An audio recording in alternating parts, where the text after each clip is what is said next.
Bismillahirrahmanirrahim. Assalamualaikum warahmatullahi wabarakatuh. Alhamdulillahirabbil alamin wassalatu wassalamu ala asrofil anbiya'i wal mursalin wa ala alihi wa ashabihi amma ba'du. Kita bersyukur kepada Allah.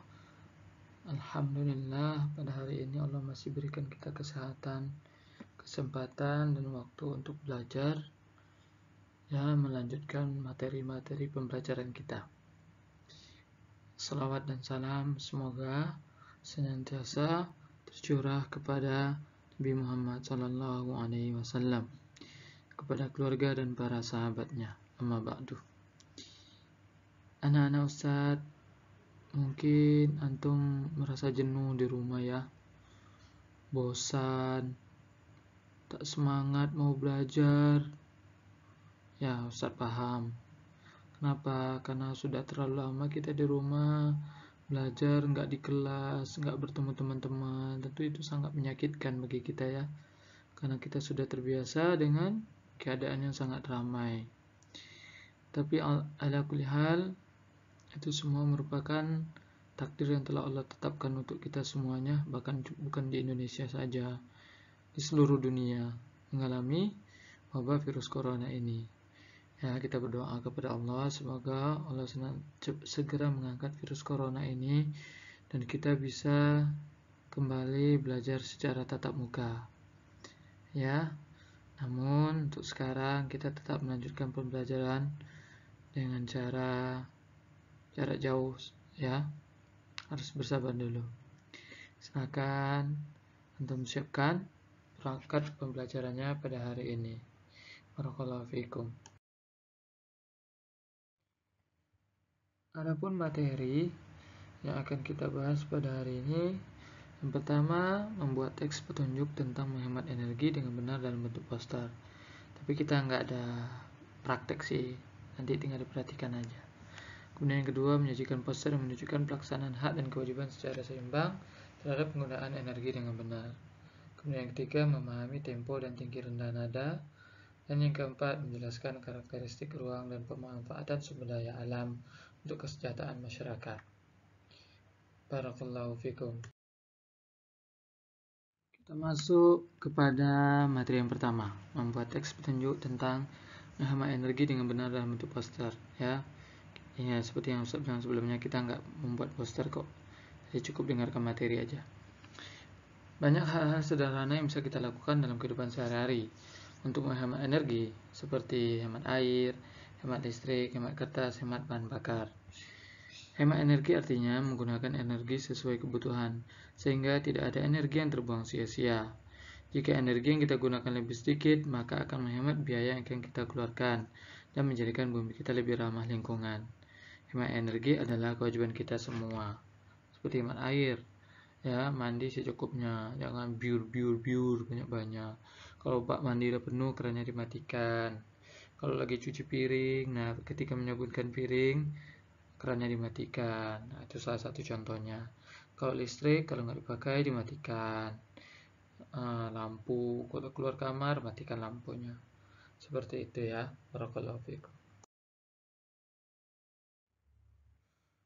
Nah, kalau tadi kita membuat poster kan, sebenarnya bukan membuat poster sih, hanya mengetahui bagaimana sih cara membuat poster seperti itu. Nah, apa itu poster? Poster adalah selembar publikasi berupa gambar atau tulisan atau gabungan dari keduanya, maksudnya gabungan antara tulisan dan gambar, dengan maksud dipasang di tempat umum untuk mengajak seseorang atau mengajak khalayak ramai untuk melakukan apa, seperti itu. Contoh, membuat poster untuk menghemat air, seperti gambar di samping. Ya. Jadi di situ ada satu, manfaatkan air secara optimal. Ya, pastikan keran sudah tertutup setelah digunakan. Ini salah satu poster yang mengajak orang lain untuk hemat air. Nah, dengan sistematis kan, artinya berurutan. Itu maksudnya membuat poster seperti gambar samping yang berkaitan dengan hemat energi. Barakallahu fikum. Nah, kemudian kita masuk ke materi berikutnya. Menyajikan poster yang menunjukkan pelaksanaan hak dan kewajiban secara seimbang terhadap penggunaan energi dengan benar. Berikut adalah beberapa contoh poster yang berkaitan dengan hak dan kewajiban terhadap energi. Lihat gambar, ini ada 3 gambar ya. Yang pertama, menghemat air, melestarikan kehidupan. Menghemat air itu kewajiban kita, sehingga kehidupan tumbuhan tetap terjaga, sehingga hak kita tetap ada. Apa hak kita? Menghirup udara segar, mendapatkan air bersih, itu hak kita. Makanya kita harus hemat air. Tuh, ayo hemat air, kita membutuhkan air tidak membutuhkan kita. Betul kan? Kita butuh air untuk minum, air nggak butuh kita. Untuk apa kita sama air, ya kan? Nah, seperti itu, kita yang butuh air. Kemudian hijaukan kembali untuk masa depan bumi kita. Nah, tanam pohon. Kita kalau sudah dipakai pohon itu untuk buat kertas, tanam lagi. Itu hak kita mendapatkan kertas. Nah, kewajiban kita menjaga alam lagi, tanam lagi pohonnya, seperti itu. Kemudian berkaitan dengan listrik, matikan TV jika tidak ditonton. Ya, lihat gambar. Ini kan nggak bagus kan perilakunya kan, nonton tapi tidur. Nah, harusnya apa? Kalau mau tidur, nah matikan TV-nya sehingga dia bisa hemat listrik. Seperti itu ya. Barakallahu fikum. Nah, ini kita lanjutkan, ya kan? Setiap kita memiliki hak dan kewajiban dalam menjaga energi agar tetap terjaga dengan baik. Nih, Kak, kita menjaga energi air, hak terhadap air, yaitu menggunakan air. Itu hak kita, kita berhak menggunakan air. Terus mendapatkan air, kita juga berhak mendapatkan air. Ya, kita memiliki air, kita juga berhak memiliki air. Ya, jadi hak-hak kita itu ada terhadap air tuh. Mendapatkan air, macam-macam, ini hanya contoh sedikit saja. Kemudian kewajiban terhadap air apa? 1.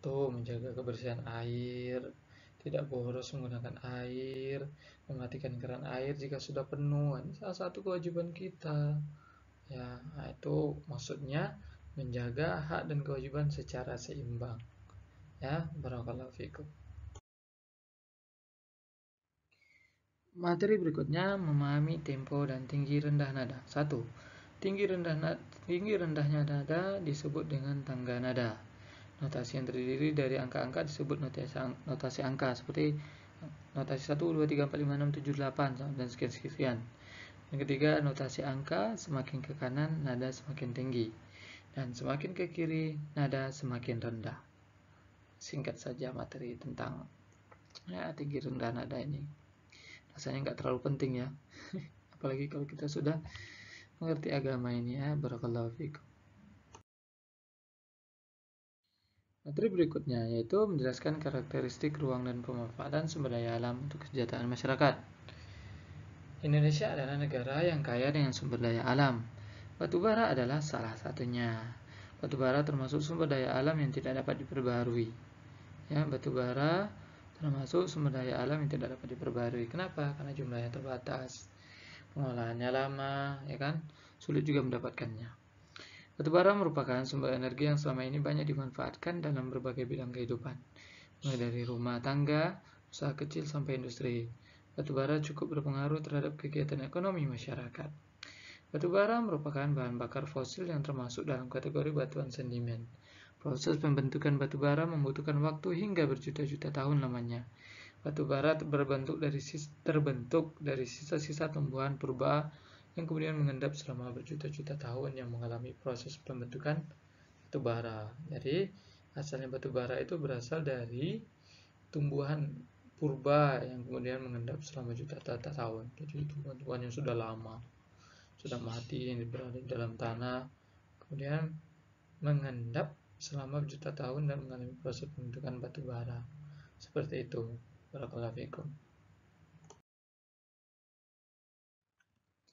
Nah, berikut ini manfaat batubara. 1.